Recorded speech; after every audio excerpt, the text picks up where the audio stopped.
Hello students, how are you today?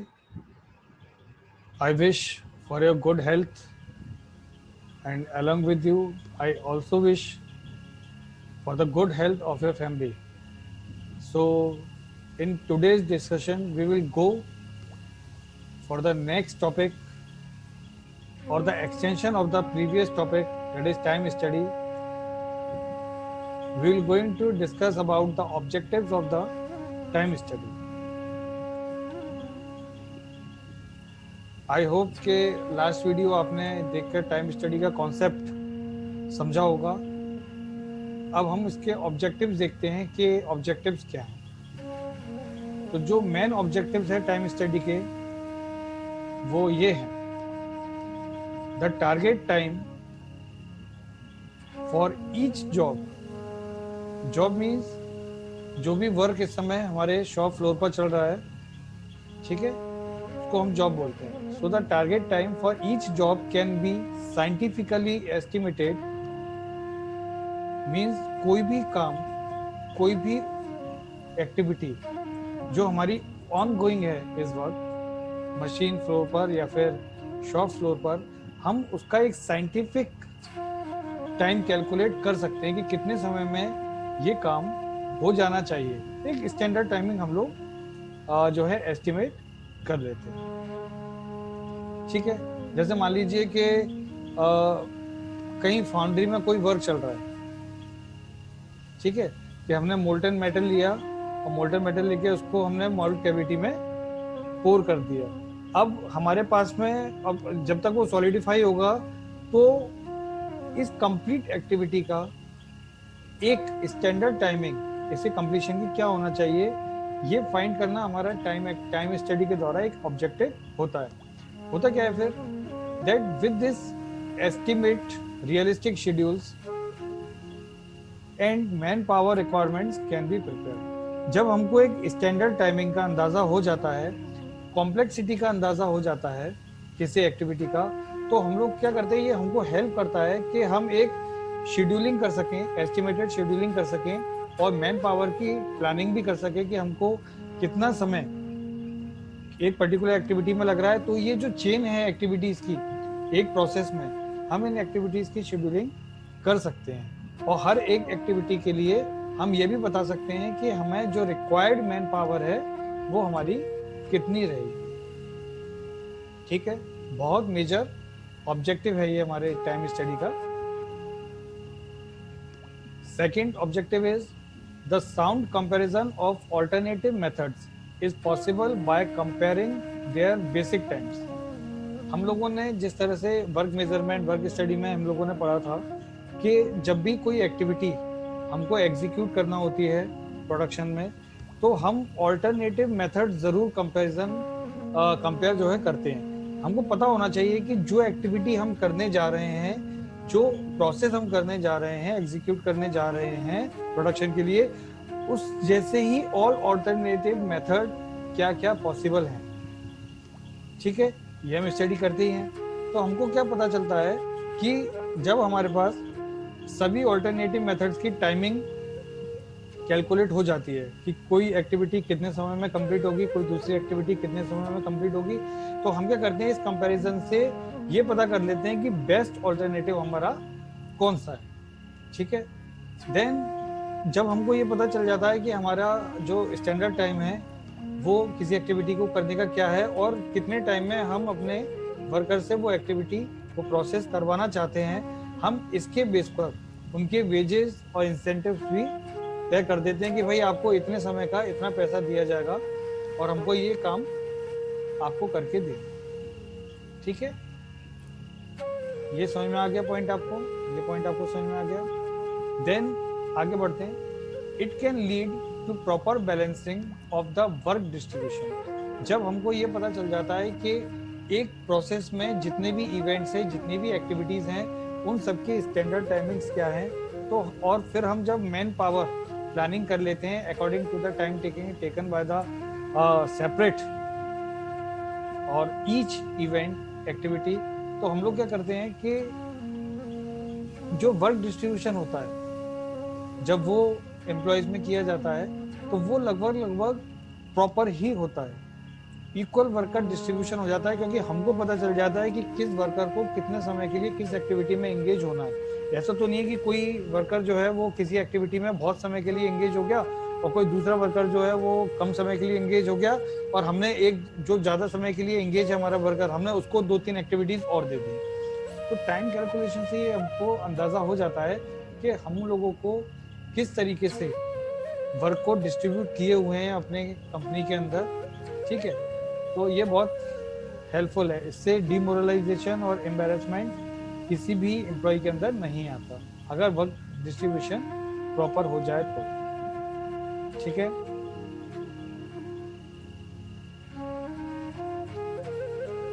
Next slide में हम लोग देखते हैं, एक बार आप इस स्लाइड को पढ़ लीजिए, समझ लीजिए कि इसमें क्या बताया गया है आपको।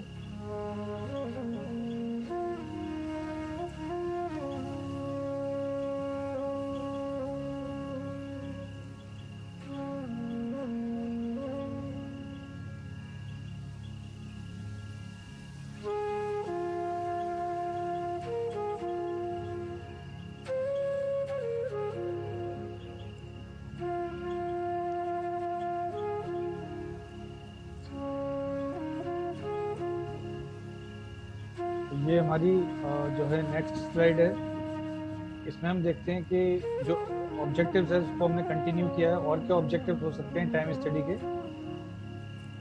That it can help to analyse the activities of performing a job with the view to eliminate or reduce the unnecessary or repetitive operations so that human effort can be minimized। अब होता क्या है कि जब कोई activity, जब कोई work, कोई प्रोसेस इंडस्ट्री में चल रहा होता है तो उस दौरान ये कैलकुलेशन करना बहुत ज़रूरी है कि कहीं भी हमारे वर्कर के कोई एक्स्ट्रा एक्टिविटी या कोई ऐसी एक्टिविटी जिसकी ज़रूरत ही नहीं है वो तो परफॉर्म नहीं की जा रही वर्कर के द्वारा, या फिर कोई एक्टिविटी ऐसी तो नहीं है जो बार बार रिपीटेटिव नेचर की हो। क्योंकि क्या होता है कि कोई हमारा वर्कर है वो स्टेशन ए से स्टेशन बी पर गया और वापस स्टेशन बी से फिर स्टेशन ए पर आया, फिर अगेन कुछ ऐसा हुआ कि वो स्टेशन बी से होता हुआ स्टेशन सी तक गया, फिर वापस से स्टेशन बी होता हुआ स्टेशन ए पर आया। तो क्यों ना इस स्टेशन ए से वो रास्ता, वो वे बनाया जाए कि ये डायरेक्ट स्टेशन सी पहुंचे बजाय स्टेशन बी होते हुए। तो ये देखा जाता है कि कहीं भी रिपीटेटिव ऑपरेशंस या अननेसेसरी मूवमेंट तो हमारे वर्कर का या हमारे मशीन टूल का या हमारे मटेरियल का जिसको हम प्रोसेस कर रहे हैं वो तो ऐसा तो नहीं हो रहा कि कहीं भी कोई अननेसेसरी एक्टिविटी हमको मिल रही हो। If we find any unnecessary activity or the repetitive motion operations, then we can eliminate those activities so that we can get the maximum efficiency of a worker. Then next objective is to standardize the efficient method of performing operations। क्या होता है कि जब हम किसी operation के लिए alternative methods को फाइंड करते हैं, कंपेयर करते हैं, तो उस दौरान हम एक स्टैंडर्ड और एफिशिएंट मेथड को डिफाइन ज़रूर करते हैं कि हमारा जो किसी एक्टिविटी को, किसी प्रोसेस को एग्जीक्यूट करने की जो प्रोसेस रहेगी, मेथड रहेगी, वो ये इस तरीके से हम लोग करेंगे, ठीक है। तो वो एक स्टैंडर्डाइज मेथड बन जाता है। अब वो फाइंड करने में हमको टाइम स्टडी काफ़ी हेल्प करती है, ठीक है। Next, to standardise condition for efficient performance. अब क्या होता है कि जब हमको ये पता चल जाता है कि किस एक्टिविटी को परफॉर्म करने के लिए किस तरीके से या कितना टाइम लगना चाहिए, तो हम लोग ये भी बता देते हैं कि किसी जो हमारा एम्प्लॉय है उस एम्प्लॉय को किसी काम को करने के लिए कितना वक्त लगा, ठीक है। तो ये भी हम पता कर सकते हैं कि किस एम्प्लॉय की हमारी जो परफॉर्मेंस है वो एफिशिएंट रही, अच्छी रही, इफेक्टिव रही, ठीक है। ये काफ़ी हेल्पफुल है हमारे लिए।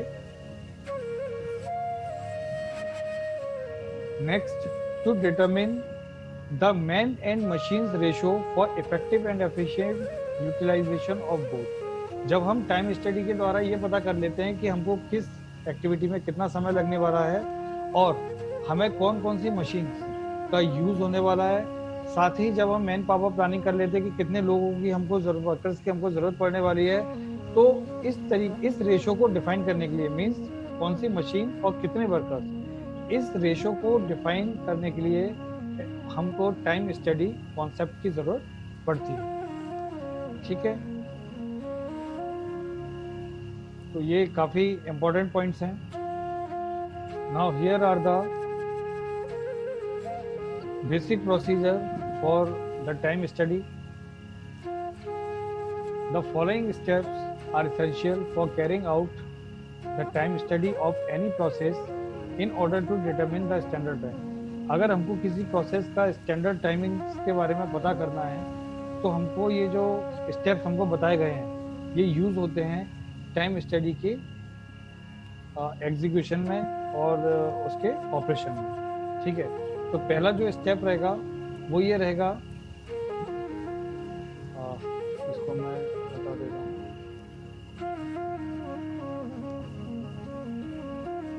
Select the job for study means जिस प्रोसेस की जॉब से यहाँ पर मतलब है जिस प्रोसेस की जिस एक्टिविटी की भी हम लोग टाइम स्टडी करना चाहते हैं, पहले तो हमको उसको सिलेक्ट करना है and define the objective of the study. फिर हमको ये बताना है कि जो हम टाइम स्टडी किसी प्रोसेस की करने वाले हैं, एक्टिविटी की करने वाले हैं, एक्चुअली इसका ऑब्जेक्टिव क्या है, हम क्यों कर रहे हैं।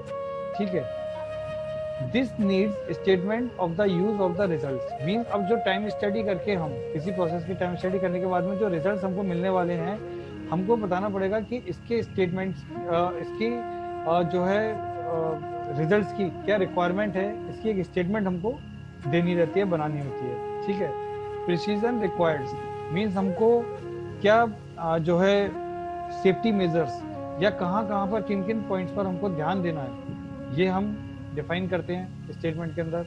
And the desired level of the confidence in the estimated time standard. किसी जॉब की किसी एक्टिविटी की टाइम स्टडी करने के बाद हम ये पता कर लेते हैं कि हमको वर्कर से जो उसके कॉन्फिडेंस लेवल है कि एक्टिविटी वो पूरी कर पाएगा, अच्छे से कर पाएगा और डिजायर्ड रिजल्ट्स अचीव कर पाएगा, तो उस कॉन्फिडेंस लेवल की भी हमको जानकारी अपने स्टेटमेंट में देनी होती है। ठीक है, second point, analyse the operation to determine if the standard method and conditions exist and the worker is properly trained।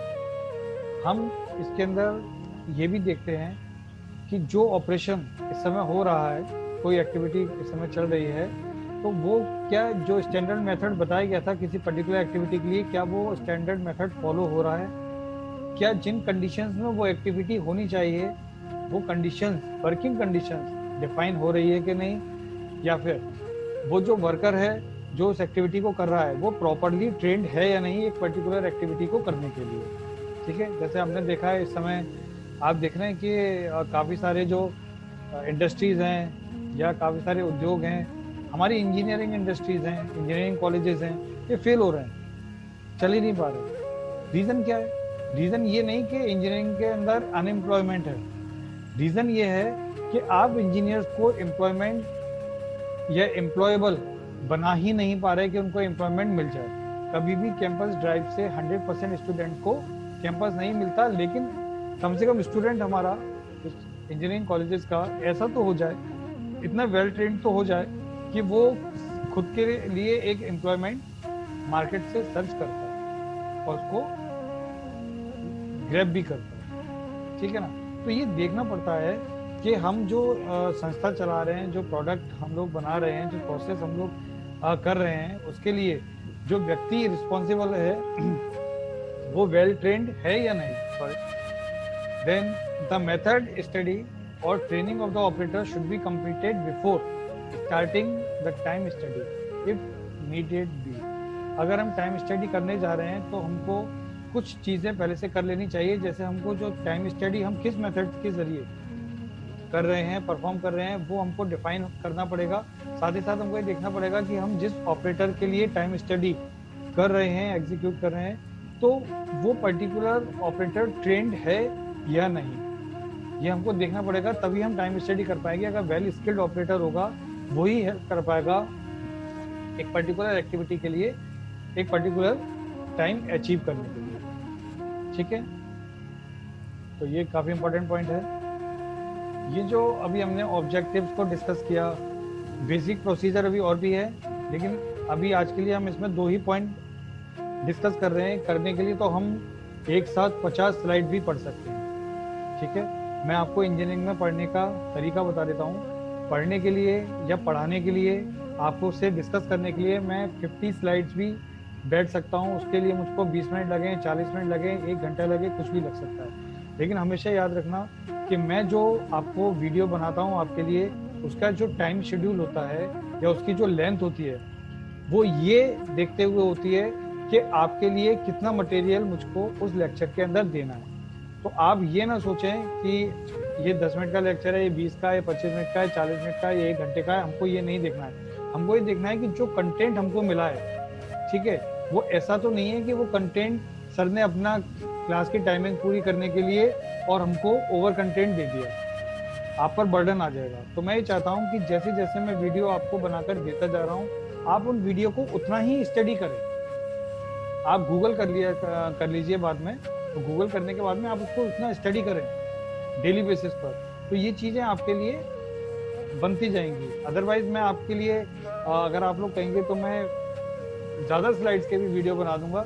10 दिन 12 दिन के अंदर या 15 क्लासेस के अंदर मैं ये पूरा सिलेबस आपको खत्म करके दे दूंगा। उससे क्या क्या फ़ायदा होने वाला है? ठीक है, तो आप जितने मैं आपको मटेरियल दे रहा हूँ पर लेक्चर, आप उतना ही पढ़ते चलिए ईमानदारी के साथ में। कहीं कोई दिक्कत आए तो आप मुझसे पूछ लीजिए, कमेंट बॉक्स में कमेंट कर दीजिए। आपकी जो क्वेरी होगी मैं आपको उसका रिप्लाई ज़रूर दूंगा, निश्चित तौर पर। तो आज के लिए इतना ही। नेक्स्ट क्लास में हम इन प्रोसीजर्स को आगे भी बढ़ाएंगे। अगर आपको लगता है कि जो है लेक्चर की लेंथ और ज़्यादा होनी चाहिए, तो आप मुझको बता दीजिएगा, मैं उसको बढ़ा दूंगा। कोई इशू नहीं है मेरे लिए। अगर मैं आपको 10 स्लाइड पढ़ा सकता हूँ तो मैं आपको 20 भी पढ़ा सकता हूँ, मैं आपको 30 भी पढ़ा सकता हूँ। कोई ऐसी खास बात नहीं है। तो आप मुझको अपना फीडबैक दे दीजिएगा अगर कोई दिक्कत आए। और अगर सही चल रहा है, आपको वीडियो लेंथ ठीक लग रही है, आपको इतना मटेरियल समझ में आ रहा है, आप पर कोई बर्डन, कोई स्ट्रेस नहीं आ रहा है, तो फिर आप इसको चलने दीजिए। ठीक है, ठीक है, चलिए, thank you very much. This is all for today.